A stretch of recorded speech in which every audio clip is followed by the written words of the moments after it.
Bonjour et bienvenue dans la chaîne Mathématiques Science. Aujourd'hui je prends et expliquer une nouvelle vidéo qui est une vidéo donc en nombre et calcul, et plus précisément une vidéo dans laquelle nous allons voir comment on peut multiplier et diviser les puissances de 10.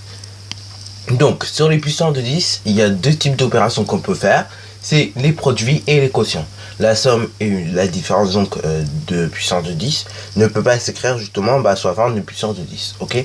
Par exemple, si je te donne 10 puissance 3 plus 10 puissance 4, le résultat ne va pas pouvoir s'écrire sous la forme de puissance de 10. En revanche, par exemple, si on donne 10 puissance 2 et multiplié par 10 puissance 3, là le résultat va pouvoir se donner sous la forme de puissance de 10. C'est ce donc que nous allons voir ici. Alors donc la première cas, donc nous allons voir comment déjà on peut calculer le produit de 2 puissance de 10.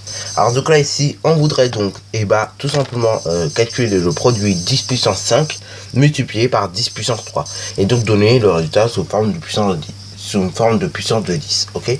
Alors là il faut toujours préciser sous quelle forme on veut le résultat, parce que par moment il y en a qui vont se tromper. Ok. C'est pour ça qu'on précise toujours sur la forme d'une puissance de 10. Donc c'est parti mon kiki. Donc ce que l'on peut faire pour effectuer ce calcul là, c'est soit on décompose. Donc là 10 puissance 5 ça se décompose en 10 fois 10 fois 10 fois 10 fois 10. En gros on a un produit de 5 facteurs. Et ainsi 10 puissance 3 ça se décompose en 10 fois 10 fois 10. Ok. Donc en tout cas un produit de 3 facteurs. Et donc quand tu fais la somme des 5 facteurs plus des 3 facteurs, tu obtiens donc qu'il y a 8 facteurs. Et donc du coup, le résultat de cette opération-là est égal à 10 puissance 8. Alors oui, c'est bien sympa justement de faire cette petite décomposition. Mais par exemple, si on a 10 puissance, je sais pas moi, 230 et 10 puissance 49. Tu vas pas écrire 230 fois 10 et 49 fois 10, ok. Dans ce cas-là, il va falloir quand même qu'on trouve une technique. Et donc la technique, normalement aussi qu'on peut tout simplement retenir, c'est également que quand on a multiplié 2 puissance de 10, en réalité, on additionne les exposants. Ça veut dire quoi? Ça veut dire qu'en gros, si tu as 10 puissance 5 multiplié par 10 puissance 3 à effectuer, tu vas additionner les exposants. Donc tu vas additionner 5 et 3, que sont les exposants. Donc 5 et 3, ça fait 8. Et ensuite, tu vas conserver 10, ok? Donc ça fait 10 puissance 8. Et tu vois que, avec cette technique-là, on peut calculer aussi plus rapidement, et donc avec des cas plus compliqués. Par exemple 10 puissance 230 plus 10 puissance 49, et là tout simplement ça fait 10 puissance 279. Ok. Tu peux d'ailleurs le vérifier avec ta calculatrice, tu vas voir, il va te noter 10 puissance 279. Bon, ça, tout va bien lorsqu'on a que des multiplications avec des puissances de 10. Mais maintenant, si on a des divisions à faire sur des puissances de 10, ou tout simplement un quotient de 2 puissances de 10, il faudrait également savoir le calculer. Alors donc là, justement, pareil, en voici deux exemples pour le coup. Nous avons d'abord le quotient de 10 puissance 6 par 10 puissance 2, et après donc un autre quotient à effectuer, c'est 10 puissance 3 par 10 puissance 8. Ok. Donc là, pour le premier quotient, qu'est-ce qu'on doit faire? Là c'est pareil, on va faire comme tout à l'heure, déjà pour la découverte, on va tout simplement décomposer 10 puissance 6 on a un produit de puissance de 10. Donc ça va donner quoi? Ça va donner 10 fois 10 fois 10 fois 10 fois 10 fois 10. En gros 6 fois. Donc ça c'est pour le numérateur. Et au dénominateur 10 puissance 2 ou 10 au carré, ce sera 10 fois 10. Ok. Et ainsi, du coup, voilà, vous avez deux facteurs, puis 6 facteurs en haut. Donc du coup, qu'est-ce que vous pouvez faire tout simplement pour simplifier votre quotient? Vous barrez de 10 en bas, ok? Et vous faites de même en haut. Bon, alors là, le terme barré, c'est un terme que beaucoup d'élèves disent comme ça, mais en réalité, on dit pas qu'on barre, on dit qu'on simplifie, ok? Donc là, vous voyez que vous avez 2 fois 10 en bas, ok? Au dénominateur, et vous avez 2 fois 10 en haut, vous les simplifiez, ok? Dans ce cas-là, il vous reste quoi? Il vous reste un fois 1, donc au dénominateur. Et en haut, donc, il vous reste quoi? Il vous reste un facteur, 2 facteurs, 3 facteurs, 4 facteurs.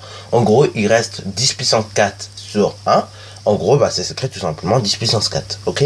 Alors là, un truc aussi qu'on peut retenir lorsqu'on a à faire un quotient de 2 puissance de 10, c'est tout simplement qu'en réalité, on a juste à soustraire les exposants. Ok. Donc là, par exemple, je reprends mon exemple déjà de 10 puissance 6 par 10 puissance 4.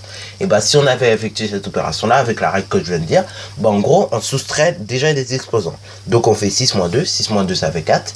Et du coup, on conserve comme précédemment le 10. Ok. Et donc du coup, ça donnera 10 puissance 4. Ok, voilà. Bon, maintenant donc, voyons ce second exemple qui va nous permettre de voir aussi donc le cas des exposants négatifs aussi. Donc là, nous avons à effectuer 10 puissance 3 divisé par 10 puissance 8.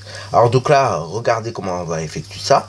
D'abord, on va faire comme tout à l'heure, déjà pour comprendre, et après donc on va le faire avec la règle que je viens de dire précédemment. Donc du coup, on décompose, hein, donc 10 puissance 3, ça se décompose en 10 fois 10 fois 10, ok. Et ainsi, au dénominateur, on va faire de même, on va décomposer donc 10 puissance 8 en 10 fois 10 fois 10 fois 10 fois 10 fois 10 fois 10 fois 10, ok. Donc là, en haut, au numérateur, on a 3 facteurs de 10, ok. Et là, pareil, au dénominateur, on a 8 facteurs 10, ok. Voilà. Et du coup, vous voyez que vous avez 3 fois 10 au numérateur et que vous l'avez également 3 fois au dénominateur. Ces 10 là, on va les simplifier, ok, voilà. Et donc du coup, au numérateur, il va juste rester 1, ok. Et au dénominateur, il va rester 1, 2, 3, 4, 5 facteurs, ok. Donc en gros, il va rester 1 sur 10 puissance 5, ok. Et 1 sur 10 puissance 5, je sais pas si ça te rappelle quelque chose, mais ça se note tout simplement 10 puissance moins 5, ok. Et donc 10 puissance moins 5, c'est en gros... Et donc 10 puissance moins 5, comme je disais, donc c'est 0,00001, ok. Voilà. Donc en gros, c'est un dixième plus bas que le 10 millième déjà, ok, puisque le 10 millième c'est 10 puissance moins 4, ok. Voilà. Bon, et donc là, tu vois que pour effectuer pareil ce quotient-là, on aura pu l'effectuer tout simplement avec la règle que je viens de dire tout à l'heure. On soustrait donc nos exposants. Donc on aura pu faire directement 10 puissance 3. Donc dans ce cas-là, on aurait soustrait 3 et 8. Et 3 moins 8, ça fait moins 5, ok. Et dans ce cas-là, on aura obtenu directement 10 puissance moins 5 également avec cette règle-là. Ok, donc voilà. Donc je vais quand même vous faire une petite synthèse de tout ça. Donc quand on a un produit de puissance de 10 à effectuer, on additionne les exposants entre eux, ou bien on peut décomposer comme vous pouvez le voir ici.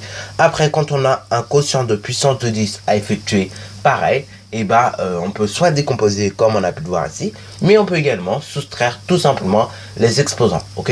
Comme ça permet d'aller plus vite.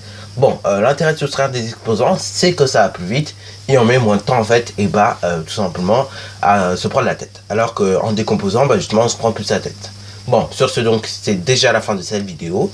Si tu as bien aimé, n'hésite surtout pas à liker, à commenter et bonne reste à toi en mathématiques et en sciences. Et si tu aimes bien aussi décomposer, tu peux toujours le faire. Mais dans certains cas, tu seras quand même amené à utiliser la technique que je viens de dire précédemment. Donc additionner ou soustraire les exposants.